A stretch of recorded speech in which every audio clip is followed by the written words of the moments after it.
be talking politics. We all know that the 2027 general elections is already knocking on the door, and the various political parties are trying to put their house in order, even though there are tensions here and there, and none of the parties are spared because some of them had actually organized their state congresses, local government congresses, but there are some issues within some of these parties which is creating tension, and if they cannot manage these tensions well before the elections, how indeed would they be able to field their candidate and ensure that they come out victorious in the 2027 general elections? Of course, we all know that the INEC timetable is already out, and politicians are already scheming to ensure that the pendulum of victory swing in their favor in 2027.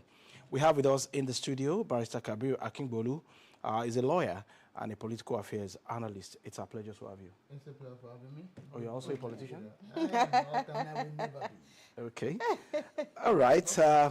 Not for free. Party intrigues and internal political tensions. We can see what is happening to the PDP. There are factions here and there. And even the APC, which is the ruling party, they also have issues in some states after their state congresses. But by and large, how do you think these political parties and gladiators should manage this crisis in such a way that it would not have negative impact in the polity as we approach 2027? Well, when you look at it, there is no how. You know, there is a philosopher who said to manage money is easier than to manage human beings, because you have people with different ideology, different upbringing, different moral ethics and moral standard, and so on and so forth. So the behaviors differ, and the attitude of people to things differ also. So if you are expecting 100% decorum or peace in the party, it cannot be. In fact, I think one of the most interesting things there is that, you know, quagmires, the issue here and there, the wahala here and there, is they enjoy it, I think, because we have, until Nigeria politics or political activity can be demonetized, they will continue to have this problem. The shortest cut to unwarranted, you know, wealth is African politics. Not only in Nigeria, it's African politics. I was in a court one day. A speaker of one House of Assembly from the East came to give evidence at the Federal High Court. That's about 8 years ago. And the judge said, Mr. Speaker, when you finish your evidence, I have a question for you. So when he finished the evidence and they examined him and he was to go, he said, my Lord, the question you said you wanted to ask me. The judge said, you politicians, how are you doing it? That we judges, we have risen through the ranks, we are where we are today. We will start building a 3-bedroom flat. It will take us 7-8 years to complete it. But you politicians, immediately you get to office, within 3 or 4 months, you have built a skyscraper, houses. How do you do it? Then the man started laughing. You understand? You know the answer. Now, what am I trying to say? Now, people are too desperate to get to political offices. Right. That is why you will continue to see what we are having now. If you want, you go to party A, they didn't give you ticket, you jump to party B. If you don't get it, you go to party C. Later, you come back to that party A that you left. And people could not even say, we can't trust you again. No, you abandoned us the other time. They will not say so. Right. So politicians don't even believe in rules. The normal rules that we know, politicians don't believe in it. And when you look at it today, which of the party, apart from APC, that is not having problem now, go to PDP, they are almost torn. On this program, this same program more than 2 years ago, I said it that by the time election is remaining like 1 year or like a few months to come, I said not less that the governors in PDP will not be up to 10. Yeah, and what do we have today? We have only 2 today. And we have one in Abga in Anambra State. We have one in Labour, which case. And the one in Anambra, Accord rather. And the one in Abga, he said, we have adopted the president. So in other words, they are judged by name Abga, by in doing and deeds, they are APC. So where are we? Like people like the wronglings will not come to an end until some of them realize a lot of things. Like PDP now. PDP is confused completely, and they are getting confused every day. You know, there's nothing people like Wike is doing in PDP again. Somebody is tearing you apart. You are still afraid of him. He continue to tear you. They can't chase him away because they've tried many times. They are supposed to chase him away. Anti-party activities, unfortunately, he holds the key. Yeah, because how many times have they said he holds the key? And what is using against them is that when all of them left, he was the one. He was the only one that stood. He was the only one that was managing the party. Saraki left. All those Kokos, all of them left for APC. All Atiku, all of them. Mention who is who or who was who in PDP. Then they all left and joined the APC, the mega party then. And it was only Wike who was sustaining it with his money. Wike and Fayose. But Wike was the one spending the money to haul the wheel of progress. So they are now coming back, and he's telling them, I am the landlord there. You can't take me out of my house. I call the shots. Yeah. So this is the issue. That's like, well, I like how you've broken it down and then just making us realize that some of these things are inevitable until we have a rethink or we rechat how the Nigerian politics is actually being played or how we function in our political parties here in Nigeria.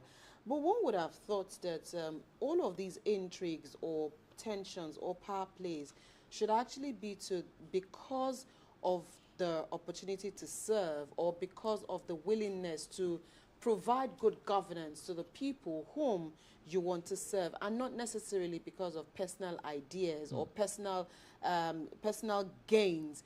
But it looks as if when we have these tensions, it is usually about personalities and not about ideologies. So I remember somebody, I can't remember if it was this week or last week, somebody came on this program and said, part of the issues we face in Nigeria is because we do not have ideologies.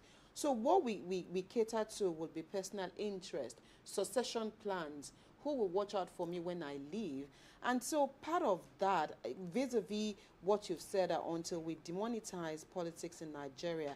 But when we look at it again, can these parties really move forward, or can they succeed if there are no power plays? Yeah, everywhere in the world, including America, that has the most sophisticated democracy. They see power play. Even in the old Rome, where democracy emanated from, there was power play. In Oyo Empire, when even traditional African society, there was power play. However, how did they play it? There was integrity then. There was trust. There was contentment. Do you understand? There is no greed. There is selflessness. Not the one we have now. Somebody who is not altruistic. You understand? Somebody who is self-centered. That is an average Nigerian politician is self-centered. I don't want to generalize it even to. I don't want to generalize it to Africa. Okay. Now let me tell you, as far as I am concerned, with my little experience and knowledge, the last politicians we had in Nigeria was Awolowo and Ahmadu Bello. The rest of them, any other person, I stand to be corrected. Abiola, we won't be able to say because there was nothing to measure him. He never came to power. Do you understand? People talk of Yaradua, we couldn't be able to measure him because he spent only 2 years. Yeah. And at the time, the government will criticize that will now be feeling the impact of his policies was when he left the state. You understand? Awolowo, look at Cocoa House, it's still an enduring legacy. Look at Wema Bode State, it's still an enduring legacy. Look at Wema Bank, it's still an enduring legacy. Look at National Bank before it collapsed to Wema Bank. They're still an enduring legacy. Look at the Premier Hotel in Ibadan. Look at the Airport Hotel in Lagos. These are enduring legacies. There's still a lot of them that I cannot mention. Right. The issue Wanko, the cement, West African Clinical Cement. Look at WNBC, WNTV, right. The television in Ibadan, in Ibadan. So many. University of Ibadan, University of Ife. Which one can any of these people mention? Look at Ahmadu Bello, established Ahmadu Bello University. He established Ahmadu Bello Teaching Hospital. He established a lot of agricultural research institutes. He established a lot of secondary schools in the north. In fact, the land for Ahmadu Bello is almost reaching Funtua in Katsina State, as big and as expand as it is. But what did our own leader do? Today, which of them? The only thing, you talk of succession plan. Don't talk, you cannot talk of that. In those days, people like Awo, they just want to just rule. They have ideology. We know that Awo has a free education as a policy. We know that they have a free health care as a policy. But what is it that these people have today? Do you understand? Awo talked about agriculture, expansion of this and that, and he was doing it. Right. And they could sustain. And most of the people that are, terrorizing us today, that they are oppressing us today, to use that language, they are the people that benefited from that free education. Like I know, I benefited free education up to the end of my primary school. Yeah, can we attribute population explosion to the issues here? No. Maybe the number of people they catered to during their era wasn't up to what we have at the moment. No, you cannot, because as at that time, as little as as young as I was then, I knew that a new car would cost you like 2,000. I could still remember one time I was in maybe primary 3 or 4, a Passat was to be sold. They wrote 750 naira on it. Do you understand? It's a Nigeria used though, but can you buy the tire of a baby bicycle for 750 naira now? So the money we are seeing now is also equivalent to the number of the population that we have now. What you understand? Then how much do you buy Volkswagen? You graduate as a core member. When you are serving, they are giving you a vehicle. It's either ladder, there's a car, ladder, or Volkswagen. That's what they will give you. My uncle, my mom's younger brother, when he finished from this Furabe University in Tanzania, in Sierra Leone, he came to Nigeria. He said they gave him Volkswagen. He said he doesn't want. He wants ladder. They traveled to Kano to go and bring ladder for him. I have a school, a course mate in law school. He told me that when he was in 300 level, he already had 3 appointment letter waiting for it. They will come to this university to recruit people that we are graduating next year. We are employing you. Do you understand? The work was not a problem. You understand? If you are finishing secondary school, you will be able to get work, to be able to support your family, to train your younger ones. You are a graduate today. In fact, when it's remaining like 1 year, you're already afraid. You understand? Where am I going to start from? You finish, you still be collecting money from your parents. So the parents are also not happy. That's why you see some people, they will say, oh, school is scam.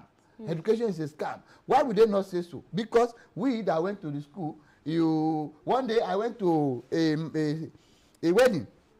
I was made the chairman of the reception. I have got some little crisp note of 200 naira, like 2 bundles. I said, okay, let me dance with it a bit. My sister, by the time the friends of the groom came, oh my God, this person, I knew him from the village. It's at Abulegba here. In fact, about 6 policemen came. They blocked the road. They started firing, going to the here for him to just pass. In fact, they didn't even allow the reception to take place because he started spraying the couples from outside to reach inside. Before we know it, they took over the stage. For 30 minutes, they were doing that. When I thought this is not a place for me. I carry my Christmas. I called the mother who invited me. And you gave her. And I just walk away. What am I trying to say? The people who are working today, you cannot even stand in terms of money with those who are not working. Sometime in Federal University of Ekiti, a journalist went and did a good job. He snapped where students were parking their cars. He went to snap where the lecturers reserved for themselves. It was empty. To parking their car. It's not empty. You see those the ladder of that vehicle, push and start car. Those are what the lecturers were using. All the cars there cannot put together, so cannot buy 2 of the cars of the students. This is what we are saying. When I was in the university, I didn't finish university in 1990s. I finished in 2001. In our class, in my own school, you can't count 30 cars. And we have a population of about how many thousands? Well, maybe you are there. So where are we going? Morality has gone down. Decadence, moral decadence, everything, corruption. If you ask a young man now, what do you want? What do you have for Nigeria if you are a leader? I want to take my own money. Yeah. Do you understand? So until we change that concept, there's nowhere we are going. These politicians that we are seeing, politics will have been a good thing. But for me, if you die me today, I can tell you since 2012, my state governors have offered me an appointment severally. I didn't take it. Okay. In 2018, they gave me one. I said, okay, I will do it. I don't want salary. And I did not collect. I did it for 5 years. I said, no, because I don't want something. This kind of thought that I'm talking, I will not be able to say it. Yeah. Because I can talk against you. You say, oh, the APC gave you appointment. One day somebody was APC, man, not right. If you give me appointment, I will not say. On the program, I said, okay, I'm in appointment now. And I'm talking against the APC government. So it's me. Okay. So this is where we are going. Until politicians, if they are going to the office there, you may mention of something. Nobody goes to, in the politicians that we have today, they are not going to the office for the sake of saying we want to serve the people. During Awolowo time, he wanted to serve people, the people. During Ahmadu Bello, he wanted to serve the people. Azikiwe was somebody who doesn't even have a dream. He believed in one Nigeria. Awolowo was trying to save the people first, say, I am a Yoruba man first before being in Nigeria. So people criticize him for that, but we can see the reason now. Ahmadu Bello believed I'm a Fulani man before being in Nigeria. He concentrated and he paid them off. Igbos that's why they are today. They are not here, they are not here. Okay, so this is where we are. Okay, if the politicians do not have ideologies as to where the country should be, then what then should the people expect in terms of governance, quality of leadership? Because even the people themselves, they're also guilty. Sometimes when they engage these politicians, they do not engage them in things that are very reasonable. They would rather want to collect stomach infrastructure for 4 years, and at the end of the day, the politician will tell you that, okay, I've already paid my way into this office, so you have collected what you ought to collect. Allow me to enjoy my office, allow me to enjoy my money. So it appears that the stunted growth that we are witnessing in the country is a contribution from the politician and the people themselves. You see, the kind of leadership we have today is the kind of leadership, is the kind of what the followership deserve. Do you understand? The Bible said that if a nation, the Quran also said it, in order that if a nation refuses to listen to me, I will give them a leader that will not listen to them. Do you understand? That is what we are repeating today. You see, until Nigerians are able to realize that these politicians are using it. Let me tell you something. The elites or the political class, they know what poverty is. Do you understand? So they weaponize poverty and they use it against us. They cripple us. They make sure that we don't have our ways. You understand? I was talking to a friend now. He is going to law school. I think they are going to pay close to 500,000. When I went in 2002, I paid 46,000. Those who went in 2001, they paid 29,000. I mean 32,000.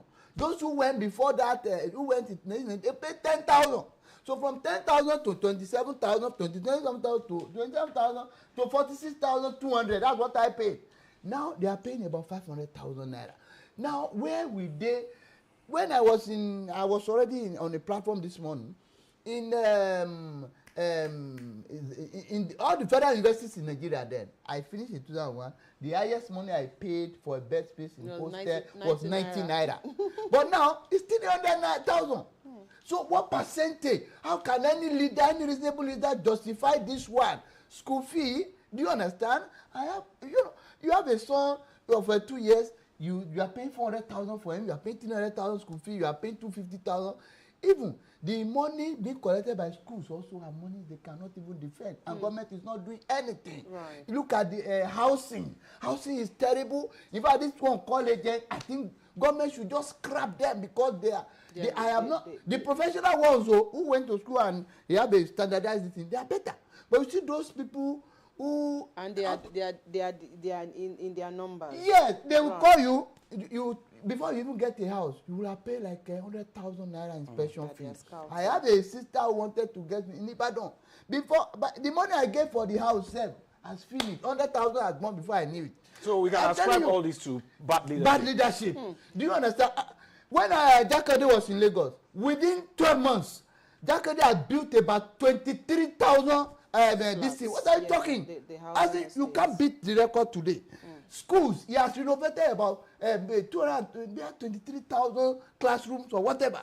He has built so many housing units. The housing units, I have a family man who in my family, an uncle like that. He was able to buy. What was it? He was a taxi driver. Can a taxi driver buy any of the housing scheme here, even with the nonsense money that they are collecting as high as it is? Okay. So we have the money it has a name, it has no value.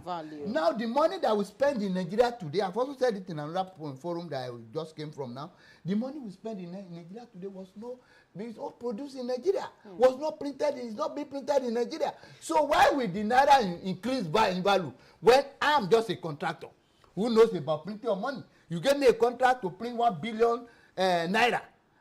I know sometimes Germany was one printing 500 naira. I don't know where others have been printed. Now, I can decide to print 10 billion. And I will give you your 1 billion naira. You pay me for it. I will keep the rest. No, I will print it to Nigeria. then it will destroy the value of your naira, because you are not able to control what goes in out there. Yeah. We have Nigeria Security and Meeting Company is there. When Obasanjo came in 1999, he said, no, this is it's not hard up. We cannot have a country like Nigeria that our money will not be printed in Nigeria. He made sure that they revamped the entire Nigeria Security Meeting and Printing Company. They bought the new engines, they bought material, they run it for 3 hours after he left, and that was the end of it. Let's look at issues of internal party democracy, because now you've said leadership, of course, is, bad leadership is also why we are where we are today. But we know that majority of those politicians will definitely come through their parties, because Nigeria is still not practicing independent candidates. And so all those politicians will come from one political party or the other. What then do these parties need to do to strengthen their own internal democracy and by themselves? So at least, maybe not from the 2027 elections, but maybe after then, we can begin to at least be seemingly proud of the processes emanating from these political parties. Well, it will be difficult to achieve that goal. Do you know why? During the time of Jakande, he was not the leader of UPN in Lagos State. During the time of Ajashi in Ondo State, he was not the leader of UPN in Ondo State. There was what they call responsibility. You understand? You have responsibility and accountability duty to your political party. The loyalty is there against all odds. You have to be loyal to your party. Balabe Musa in Kaduna State in 1983, he did not win majority into the House. You understand? PRP and the other GNPP, they gathered together and formed an alliance against him. He sent the list of commissioners to the House of Assembly 4 times. They rejected it the 4th time. They impeached him. Do you understand? That was the first case, the second case of impeachment. Let me quickly hold your thoughts. We would need to take a short break, a commercial break. When we return, we will continue this conversation from where Mr. Akingbolu, is holding on now. We'll take a break and we'll be right back.